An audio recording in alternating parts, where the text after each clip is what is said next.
Okay, I think we're going to be starting, so really happy to see so many faces here. We're going to be talking about AI with really, really amazing guests I have today. And yes, it's a panel that I think you can learn a lot about what writers and designers are using in the daily work so far, whether the AI trend is actually affecting the writers' positions, and let's begin. My name is Joanna. I'm hosting the panel today, asking questions, filling the awkward silences, but hopefully with so many people on the stage, we won't have them, and with so many people here in the audience as well. I specialize in marketing, hosting, and asking the tough questions, and I have amazing guests with me here that I would like for them to introduce themselves in a few words. Yeah, hi guys. It's so nice to see so many of you, as Joanna said. My name is Maria Borys-Piątkowska. I know it's long, but it's there. And I'm a lead narrative designer at Flying Wild Hog currently. And yeah, that's me. Hi, I'm Barbara Kciuk, and I'm a senior narrative designer at Bluebird Team. Hi, my name is Krzysztof. I've been working in the industry since 2011, most often in game design and narrative design facing roles. So that's my claim to fame, I guess. Awesome. So obviously, you know how AI is affecting all the industry. With Unity having a report in 2024, they're actually saying that 62% of US developers, the research was done on around 7,000 of them, are implementing AI in various places, and 71% of these developers are happy with the way the things are doing. But in our case, we won't be talking about the combat AI. We won't be talking about implementing AI in the pipeline, but more about the story, dialogue, AI voicing and acting. And these are the main things we will be going through today.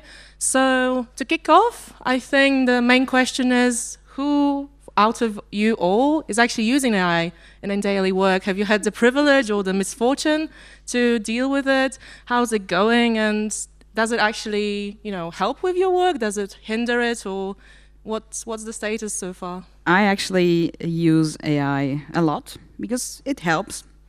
And since everyone knows that actually Ubisoft uses AI in their text, that's not to be ashamed to mention that for internal use, for everyday job, when we need to test something, we need to check very quickly, as we all know how it works, very quickly if something works, if something is something fits our story, our dialogues into the gameplay sequences, that actually helps. And actually, I have huge respect towards AI since 1997. I was actually born long before, but still, when I heard and I read about the Deep Blue and the chess champion that was defeated by the AI, that was something, and it actually only increased, right? Yeah, I think Eric, as part of not being able to keep up with the machine, that was a big, I think, breakthrough for a lot of people. Even though, it's important to understand that AI and machine learning, all the things that are very hot buzzwords these days, they've been with us for a very long time, even since the dawn of informatics and IT, since the 60s, and, beating champions at chess as well. What about you, Basha? Are you using it? Are you skeptical? Yeah, so in my work, I don't use AI so far, but I believe that it is always better to know more than to know less. So I'm trying to keep up with all the new tools that are appearing on the market. And yeah, and I would say that the current revolution in AI is that it's widely available and it's really easy to use for people who had no previous experience with that. So that's something that definitely changed. And we've had a bit of a discussion before the panel, actually, who is for AI, who is against it. And you, Chris, shared that you are not very much a fan of it. So no, for reasons that might become apparent during our discussion. But when it comes to my specific experience in using AI, I've used it a bit with voice acting, creating placeholder dialogues, and also dialogues that actually made it into the final game with Halls of Horror, a short-lived online experience. We had that as a text modulator. We basically used that. Other than that, I'm just getting more familiar with the major use cases for ChatGPT and kind of tracking how the progress on that is going. And so far, I've been less than enthusiastic about what I'm seeing. Sure, and all of you actually on the panel are very, versed in creating narratives, accomplished writers working on very big franchises with big studios. And what's your take actually on the impact of the tools on the younger generation, on people who are actually coming into the industry? Because we know what the industry is looking right now. It's not going through the greenest of its phases. Do you think, based on your experience so far with the tools, there is an impact, or is it just something that aids in your work and can help? Or so if we are speaking about the younger generations, I think that those are the most affected ones. If someone is not willing to pay a writer, they won't be hiring a writer. And before AI, we would have them hiring a student or a junior, someone who is willing to work for very low wages just to get some experience. But right now, if there is a chance to generate something for free, there is a big chance that they will generate something for free. I concur with that point. What's more, I think that it's going to have a knock-on effect in the coming years, since the less people we have coming into the industry, the more steep that entry-level position becoming, the more issues we're going to have finding talent a few years down the line, because people will just not have the experience of working on bigger projects. They might be doing their own work, their own projects, working for their portfolio, etc. But it's not the same thing as having experience working through a whole process of game development. So that's an issue that I'm also having with how this technology is used currently. One question that maybe I'll leave for later, but I wanted just to put a pin in it for now, is like who is the judge of like how good, quote unquote, the work being done by an AI versus a junior writer is. Like putting aside our preferences for working with people, which I assume we do have a preference of working with other people on our stuff. Setting that aside, like who makes the final judgment on like what level of writing is good enough for a video game? Actually, I consider AI in writing and creating narrative as a helper.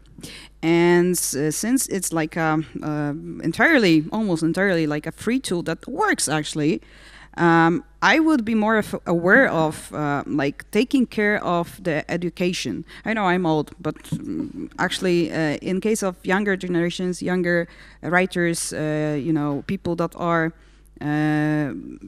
actually coming into the industry as juniors or regulars, I think we need to take care of proper education of how to show them how to write, what is a good dialogue, what is the good, writing, and actually what Chris said, to make sure with all those tools that are helpers for us, we won't get lazy too much. And because it's easy, right? As actually I said it already, that we use it for the internal use. I use it for my internal, reviews, or to check or to generate some voiceovers. And I'm pretty sure they will gonna like fit, right? And it's like easy to click a button, and I have a voice text which is actually read and which is audible. And it's easier for me, and also it's easier for me when I have to write 50 options of boss fight combat barks, and I need to have various 50 options for headshot, right, or bullseye. And it's easier when I ask ChatGPT or other tool to generate those options, right? Because this is like a simple. I'm pretty sure that AI won't take our jobs as writers, like in essence, because I don't see it coming to delve into emotions and evoke or just showcase emotions in writing, right?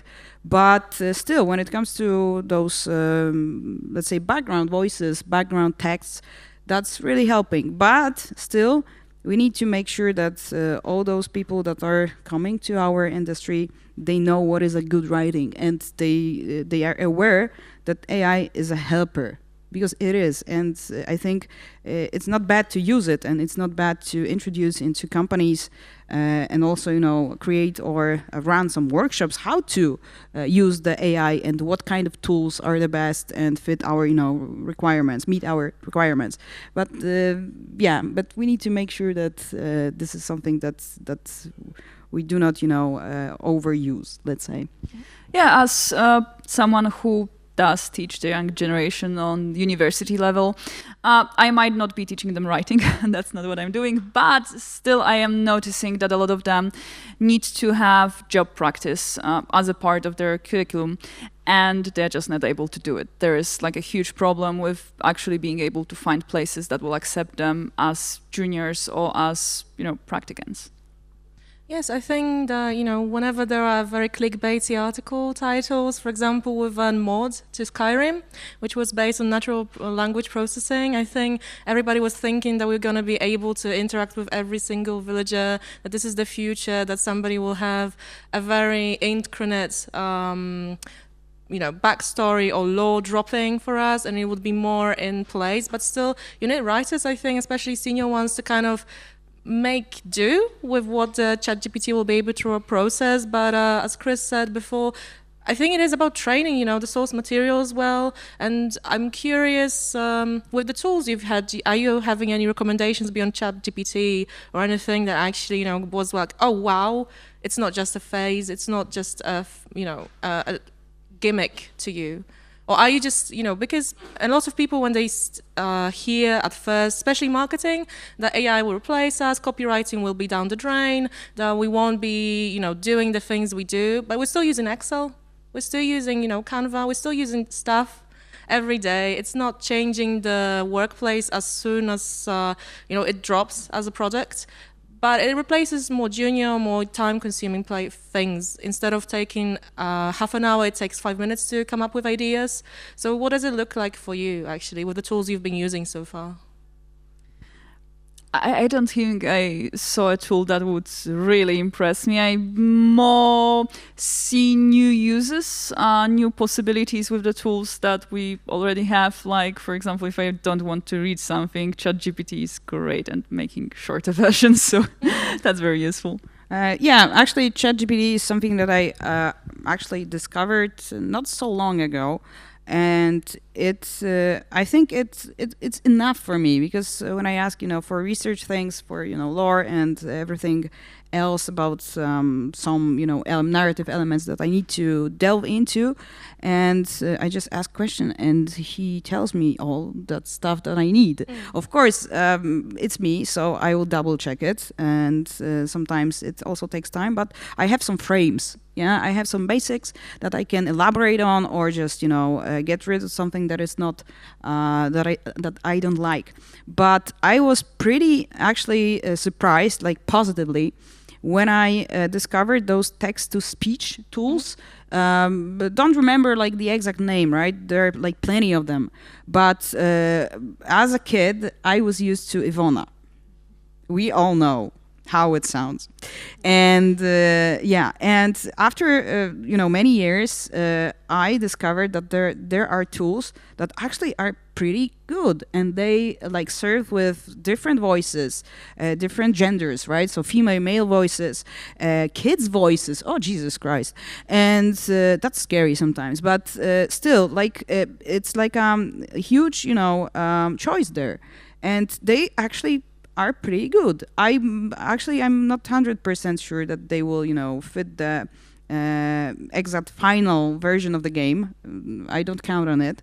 But for internal use, again, I repeat that, that's enough. And that's actually also like makes me sure that I check my tasks in a proper way.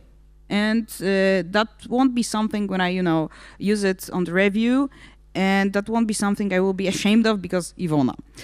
So I'm pretty surprised about the text-to-speech tools. Of course, like we all want Troy Baker doing all the voice acting, but come on, he's busy, right? So text-to-speech is enough for me for internal use, and I really recommend all the writers and narrative designers who want to just check it and see how it works before the actual recording sessions, right? Right. So for I'm not sure how many of you have seen the presentation of ChatGPT 4.0. There's a number of different things there that are quite exciting for general use, not necessarily for writing a narrative, which we might cover at the end there. But one thing that I noticed even in that new iteration of ChatGPT, and from what little use I had of the tool, and that also kind of covers my experience with using text-to-speech, is that I often find that the tools lack specificity. So especially for writing, ChatGPT is great in creating these very general, very broad, very top level kind of, you're writing your motivational letter, or you're writing say a job application or whatever else, and using all those big words like amazing and spectacular and exceptional, etc., etc. But if you try to dig into it and ask it specific suggestions for specific things, it can only ever, I think, at least the versions I used, offer alternatives. And it's sort of the same when we used voice acting with AI. That is often very from a line of a specific that's voiced a specific way, that's written a specific way. It's often very difficult to get like a specific inflection out of there. Like the AI voice is going to make sure that whatever you change in the sentence structure or the specific wording is still going to have these weird inflections and weird pauses, etc. And I'm sure somebody like Maria, who use these kinds of tools more often, has ways to go figure out how to get rid of that, or how to create alternatives that are not as jarring. I found one interesting use case way back when, a few years ago, when we did an online game which had voice lines generated by AI, but because they sounded like very unnatural and kind of weird, we kind of embraced that, and we've decided, well, this is not the character's actual voice. This is the character using text-to-speech, but with a specific like horror slasher movie vibe, because that was what we were going for. And there, that awkwardness was actually quite welcome, because it made the whole thing just sound that more eerie and weird. But that was a specific use case where that made sense. Yeah, so obviously we talked about internal uses, but maybe a question that would be interesting to ask is, is that the danger to real actors? And I personally don't think so. And one of the reasons why I don't think so is that to get something really, really specific, you need to spend a lot of times with those tiny sliders, and each slider will just change slightly something, and so it will break something else, and it really, really takes a lot of time to get something that is quite good but not perfect. While with a real actor, you just tell him, oh, this is the scene, this is what your character should feel, and he's constantly producing lines that are at least acceptable, and with our direction usually are really good. So the time that we are saving by not having to do everything manually, but by using our intellects, something that AI does not have, because it's basically a statistical machine, we are able to create those emotions, those lines much, much quicker. I think, like, to voice acting, we're gonna get back later also. But one more thing about the ChatGPT, or also the AI as like the helper, right? I really recommend to double check the grammar after using ChatGPT, because sometimes there are like mistakes. I mean, I'm not a native speaker, right? I need to double check my English also, right? So when I use ChatGPT, when I ask him to like give me like a more sophisticated, paragraph that I already, wrote for my presentation, because as a writer, narrative designers, we all know that presentations and Excels are documents, like tools that we use, and we are used to like preparing some stuff to show to other teams, right? So in the form of presentation, PowerPoint, it's something very useful. And I actually occasionally I ask ChatGPT to rephrase something, right? But I noticed that there are some mistakes in grammar. So I recommend using another AI tool, Grammarly, for example. It's not a commercial and advertisement here, but it's something that I use, and other like translation or language checking stuff. It's I think a good good habit to teach to writers, narrative designers, actually all members of different teams, because it helps, right? And we all want to deliver like a proper stuff, and we all want to make it like the best we can. So there are like tools to check grammar, spelling, and everything, and it really works.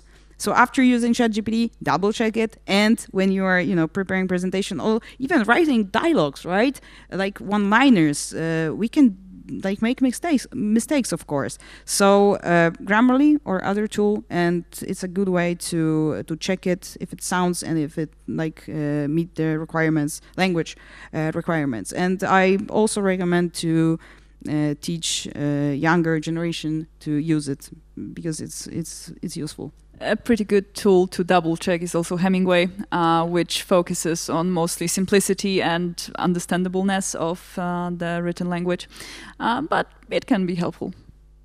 Yeah, I think we have pretty much set the stage really of what you lot are using so far, what's the trends. But I think for me personally, what I became interested in AI was AI Dungeon, one of the really small indie games that got introduced at some point as a mobile app. I got down to kind of trying to, make my own adventures, and I think what players would kind of look into would be creating your own worlds, but how does it interfere with your roles, narrative designers, as writers? What does it actually mean for you? Because like as an idea, I've seen in clickbaity article and NPC in Skyrim, as I said before, it is a tempting idea, right? To be able to learn the lore of somebody instead of reading through books, going through materials, and being able to, have a different experience at every stage of the way.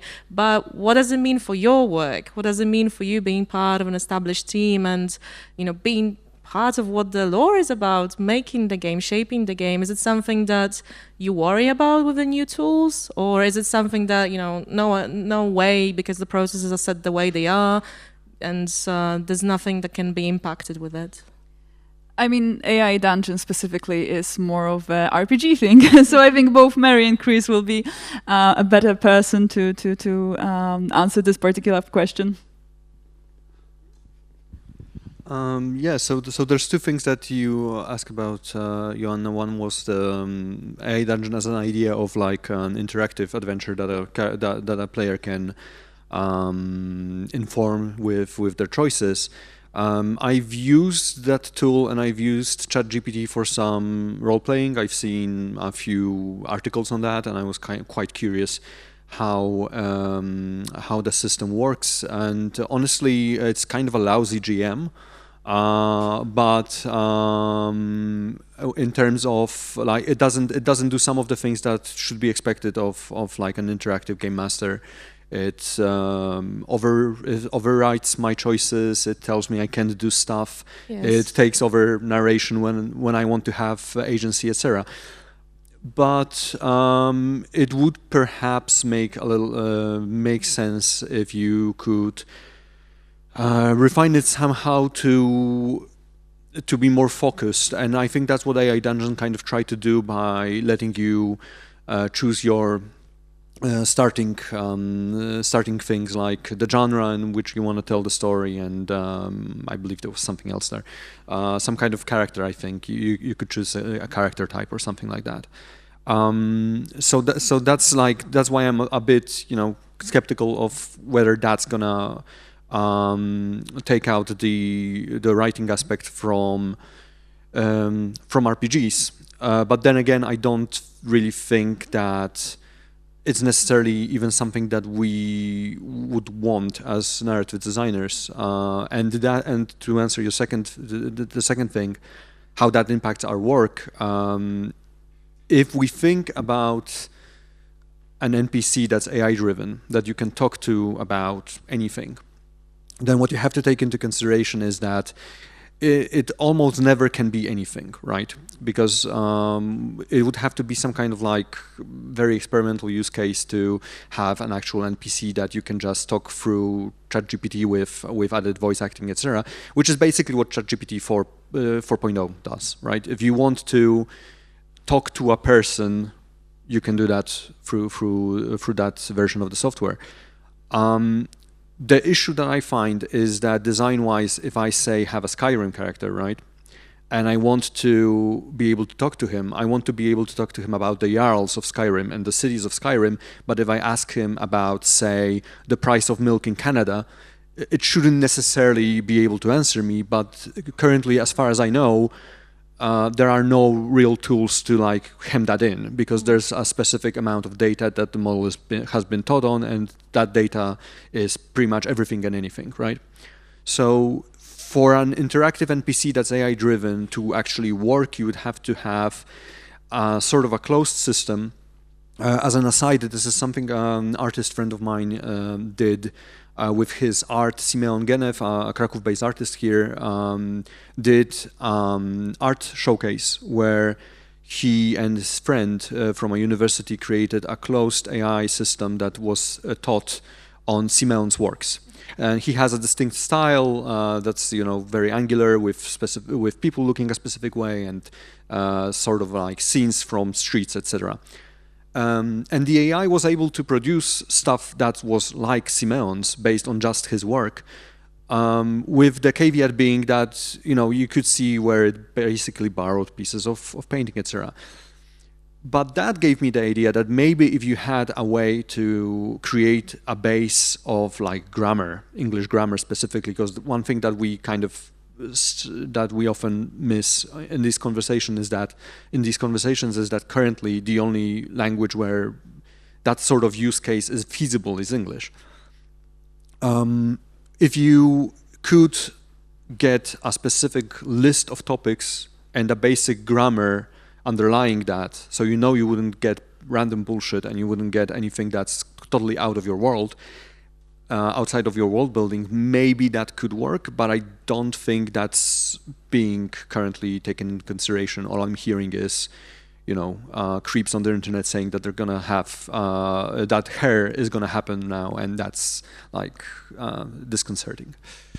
Definitely. Do you want to add something? Yeah, so I think that there's a problem with us saying that, hey, you can talk about anything, because this is basically setting the player up to a failure. Because, yeah, a game is a system of finite states. You cannot do everything. You cannot, perform anything. Characters would need to have every possible animation to react to what you are doing. There will always be some topics that will be banned because, sexual topics or terrorism or this kind of stuff. So they just legally cannot appear there. And I believe this is a very good marketing tool to say that you can do anything you want, but in the end, you are basically telling the player to test the limits of the system, and he will find the limits. It's not that hard. So I think that just saying that is a problematic phrase, because, it's basically telling them, hey, test our system, and our systems are not prepared to be tested. They are not. This is not why they are there. And I also think that there's always the danger that, hey, in the end, players don't enjoy reading. That's not why they are playing games. And having the ability of having endless conversations will get very tiring very quickly, because you would want the dialogues to be witty, to be snappy, and to go to the point as quickly as possible. And with AI that can talk about anything, that's not really what's going to happen. Actually, I also used I don't remember the name of that engine. Let's say that was pretty long ago. But I also used it for my RPG project, my internal one, my hobby project. And I wanted to test what you guys already said, that how many topics or how many questions I can ask my NPC, and how many different answers he would give me. And I just prepared a list of topics connected to my fantasy of the game, which was about sword and knights and other things like that. So that was pretty popular. So I expected to have it a huge amount of possibilities and propositions from this AI. And I was first positively surprised, because I asked for some random chats like idle state. I asked for a couple of jokes about the world I created, and I specifically described it as sword and sorcery and fantasy, right? Dragons and everything. And that was okay. I was pretty satisfied. Until it generated a very sexual joke and about the dragons. So dragons and knights and princesses. And I was like, okay, that's too much. So whenever it comes to using this kind of generators for increasing the abilities of AI, of NPCs, I'm always treating it as a helper. So I can check what it can and what it can't, and I need to double check it. I am the master of my lore, my idea, my fantasy, and I need to check it, and I will take all those things that I like. But there's I'm more than 100% sure that there will be mistakes and some weird surprises there. So maybe this engine that I used actually changed, and maybe it grew up, But yeah, it's something that its role, I think, is to help and not to replace me. Awesome. As a small addendum to what Basia said before about creating an NPC that you can talk to infinitely about different topics, even if we use generative voice acting, and it's not just reading, it's still just talking. So this doesn't impact the game state in any way other than the fact that we talked about stuff. Maybe you could create a list of tags that would change something in the world, but generally speaking, if I wanted Skyrim to have every character be able to marry me, the game would still have to have that somewhere in its code where I will get that character to the altar and we're gonna have a ceremony, and it doesn't. So giving all those promises to the player of whatever you're going to be able to do, whenever that becomes a thing in a big project, the programmers on that project are going to quit the next day. Unfortunately. Yeah, and there's also another problem connected with that. So aside from the fact that we would need to be able to perform those actions with that NPC will need to remember that. And, we have Skyrim has hundreds of NPCs. Every character should have some kind of memory of what we did and what we said to them. And the amount of data is growing and growing and growing, and computers are also finite. So at some point that will become a problem because the data will just overflow. Ditto. Definitely. I think we went over a few of the agenda topics already, and I think it's good to understand that at the moment it's very much Python-based machine learning. It's everything based around what the things that the model is being taught, right? With the biases, with the constraints the designers of the model have themselves. And as said, I think with marketing, it's actually a really interesting idea. On one of the meetups at Google Campus I had as a marketer, one of the studios was showing an art generated machine learning algorithm, and they were using it to cut on costs, cut on art costs as well. So I wonder what you guys think of just the games that do not rely on narrative much, right? For example, the Replica AI, I think, is the app that you referred on to, saying that maybe Her, the movie, is going to happen very soon, and the scandals associated with that. I think AI Dungeon could be used. I think there were some articles as well that it was used more erotic-wise than just dungeon mastering. So what do you think of just indie devs that don't have money, the time for a narrative designer? They don't think the story is very important. And I think from our conversations, a lot of times story comes last. When the mechanics are implemented, where the game is already, the grand idea that will change everybody's life.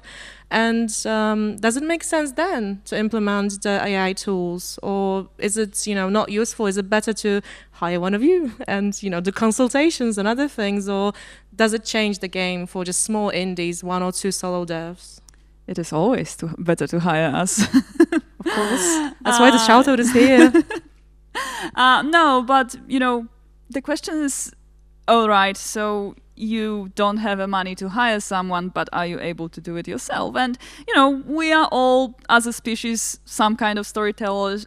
Some of us are better, some of us are worse. So, I think that having this personal touch to the story would be nice. But if not, if you are a solo developer, use whatever you want. Just remember that the quality might vary. Yeah, my instinct would be to not hire us specifically, but hire juniors to keep that train going. Yes. But I can imagine that if you're a small indie dev doing a mobile game where the text is really just there to fluff stuff up, maybe generating like 150 artifact descriptions, right, or character backstories that refer to places that you will never ever mention again because it's irrelevant. In those use cases, sure. However, again, I would prefer that person to give that to an actual person. Also because of what Basia said, that everybody.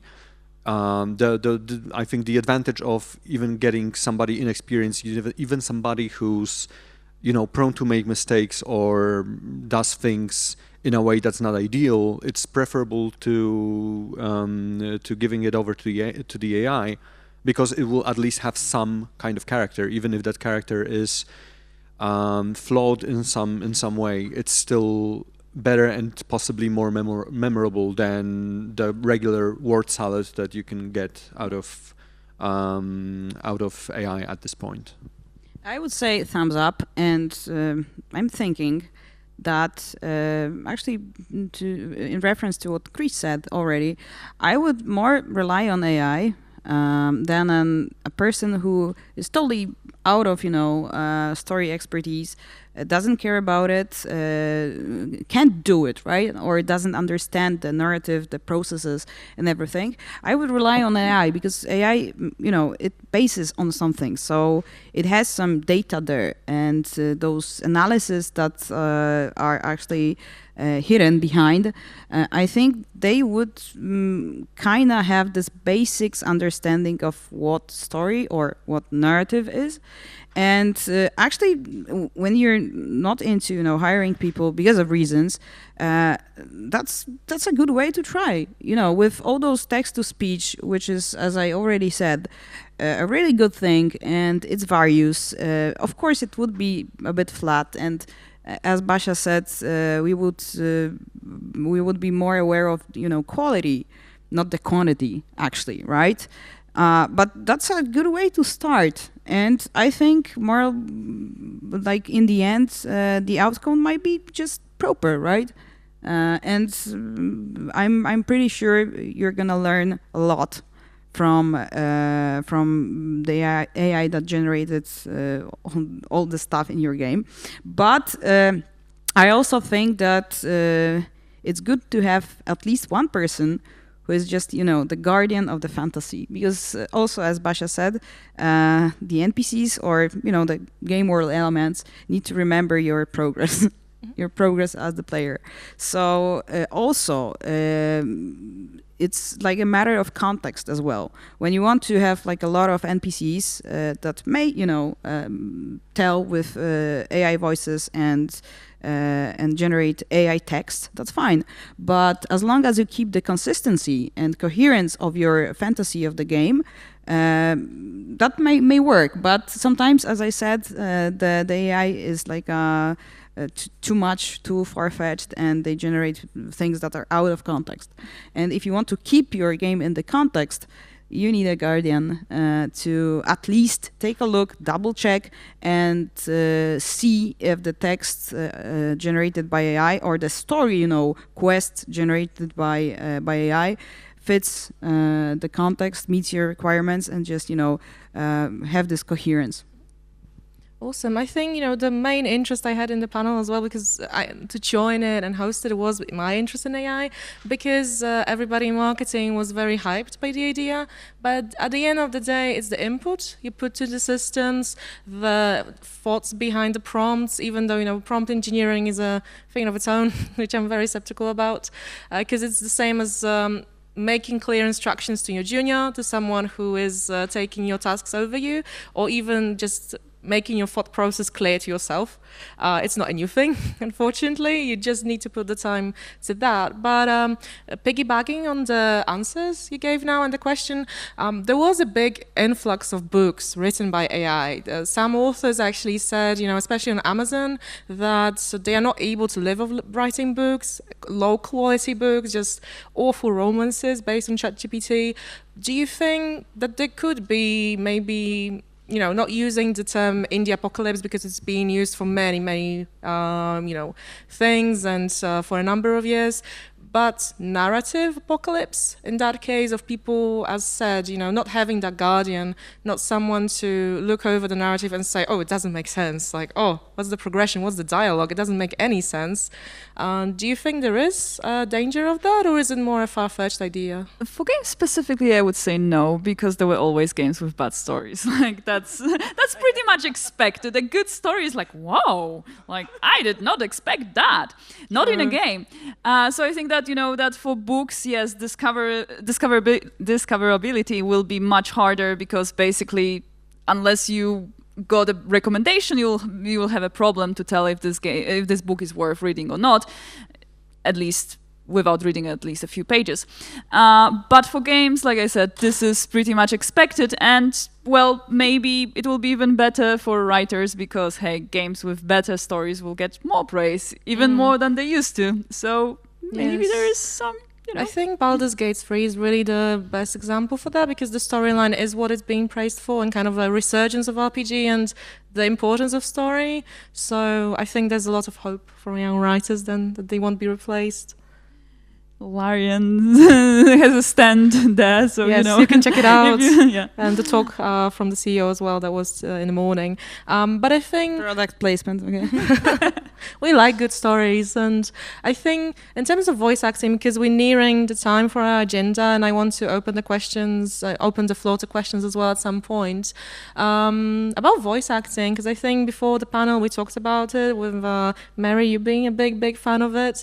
What do you think of the kind of revolution? Because it's been going for a number of years now. I think the general public is afraid, for example, of voice coming, of AI being able to copy the voices, of actors being replaced as well. And I think Troy Baker was an example that everybody would like to have a Troy Baker. Yeah, but he's busy. Didn't Troy Baker even have a voice NFT?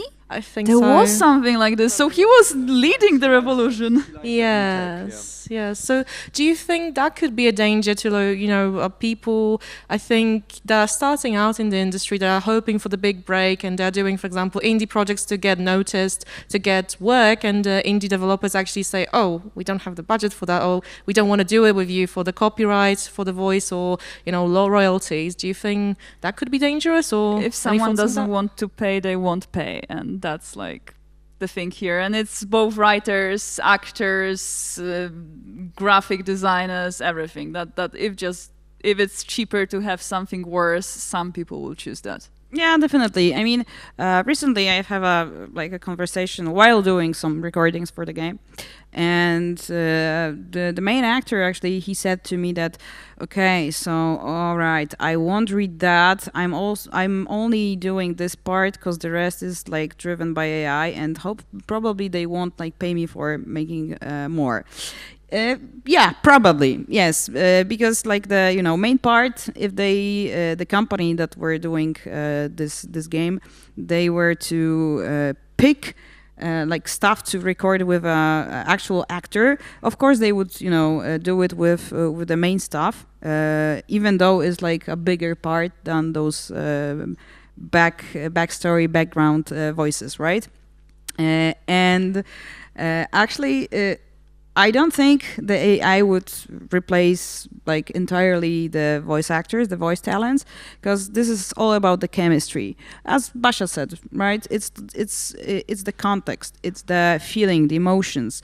There's like no comparison here. When we sit together and work on the lines in the booth or via Zoom, there need to be chemistry. I have my lines in my head, right? I'm not an actor, but I kind of feel how it should sound like, and I can deliver this context, all those directions to the actor, and he or she immediately takes it because they are trained to do it, right?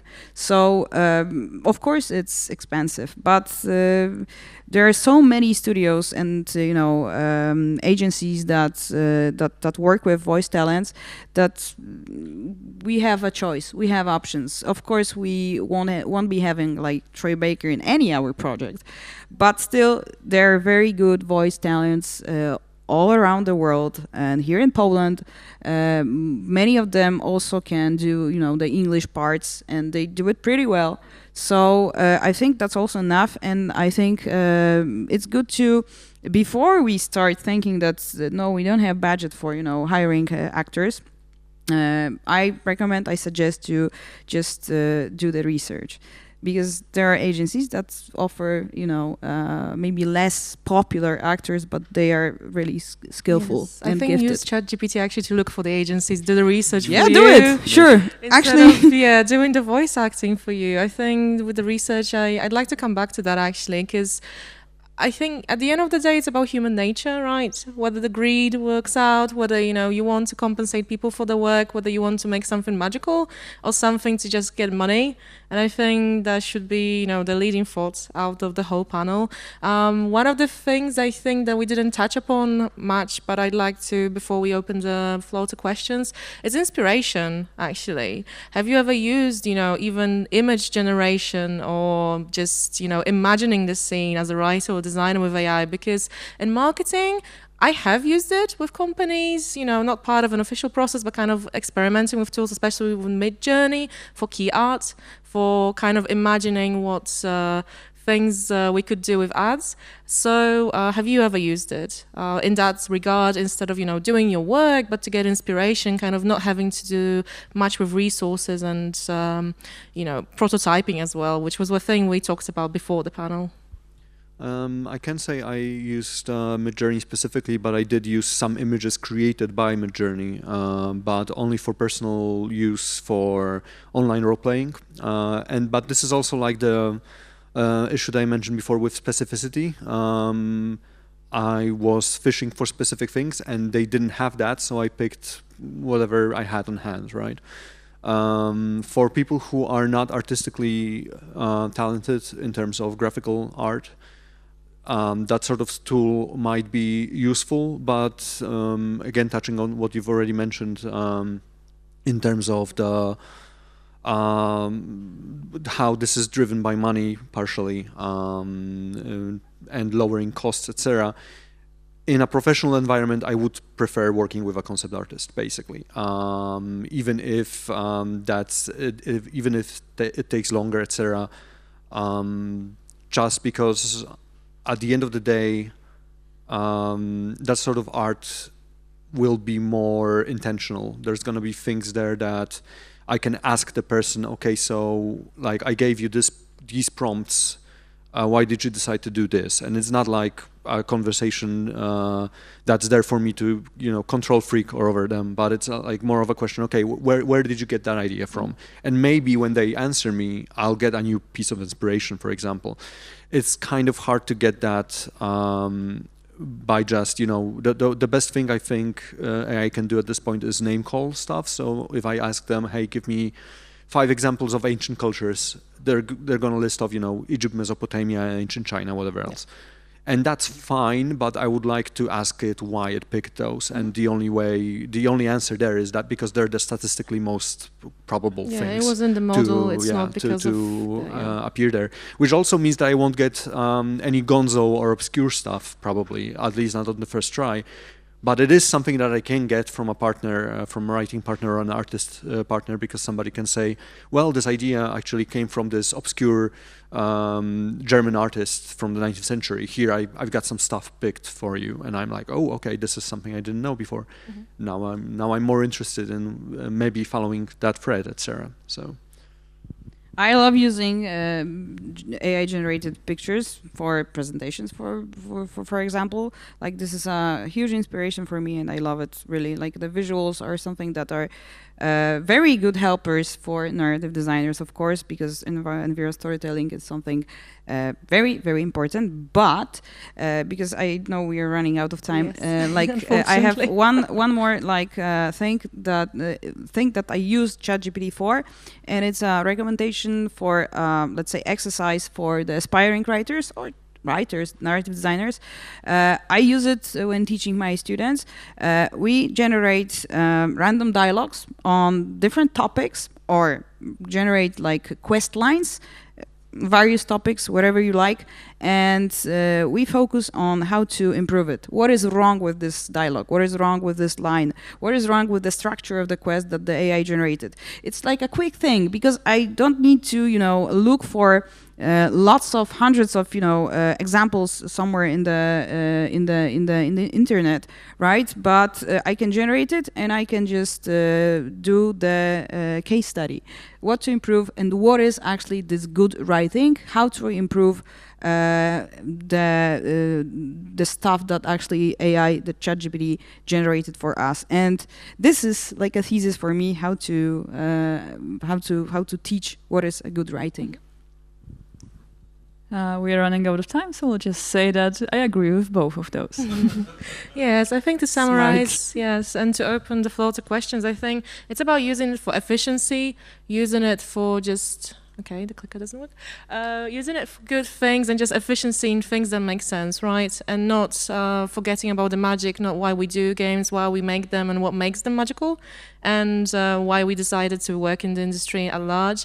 But save time where it makes sense, save time where it doesn't make sense to invest, and have more time to actually create stories. I'd really like to thank you all for being here, and if there are any questions, I think that's the perfect time before the next speech happens. So, any questions? We have time for one question. So if Yay! someone wants Perfect. to Choose wisely. Choose wisely. come here Or generate. Do you use some other tool than ChatGPT or MindJourney? Some other specific tools for writing or designing, other than ChatGPT and MindJourney, other than these obvious tools? And what should happen to use other tool? Can you recommend some other tools? I think Hemingway was used, right, as an example. Just Yeah, Hemingway as something that Which you one? double check, Which one? but Hemingway. Hemingway, the language. Yes, but if you are talking about like some more interesting tools, I would say that despite there being tools used specifically for writing stories or specifically for, you know, creating like quests or something like this, because that exists, but usually for some reason the outcomes are not impressive, not as impressive as with ChatGPT, which, you know, some may call impressive, some may not, but Actually, since I don't use it like for the official, you know, version of games and parts of games that we make, I use it for the internal, you know, need. I think ChatGPT for me is enough, but I can recommend a lot of text-to-speech tools for voice acting. Yes. But I mean some other tools which use API from ChatGPT, for example, but they are focused on writing, like pseudo-write or some other. You don't use it. No, I don't use it. Yeah. So like I said, I had a little bit of experience with Dungeon AI, but didn't find it.